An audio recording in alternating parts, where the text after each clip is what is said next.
Monday morning, the weekly food cost report lands in my inbox.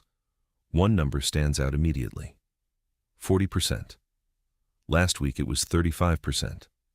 The first instinct is to look at the kitchen. Sometimes that's exactly where the problem is. This time, it wasn't. We checked the waste log. Nothing unusual. Portion sizes matched the recipes. Purchase prices hadn't changed. Inventory looked normal. Everything checked out. The report had raised a question. Now, we needed to find the answer. Then we reviewed the weekly sales mix report. That's when the number made sense. That week, guests had ordered far more menu items with higher food cost percentages than usual. Nothing suggested the kitchen was driving the higher food cost percentage. The sales mix explained what we were seeing. The numbers explained why.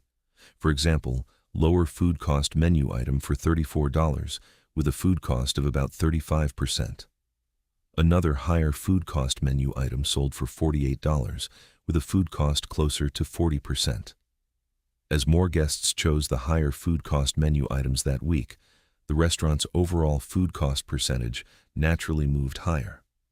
But the food cost percentage wasn't the only number that mattered. After food cost, the lower food cost menu item contributed about $22. The higher food cost menu item contributed about $29. It cost more to produce, but it also generated more contribution dollars. By itself, the higher food cost percentage wasn't enough to conclude there was a food cost control problem. In this case, it was reflecting a change in what guests were ordering. When food cost moves, portions, waste, purchasing, and inventory are all worth checking. But before you decide you have a food cost control problem, ask one more question. Did the sales mix move the food cost percentage? If it did, you've identified the cause before deciding what needs fixing.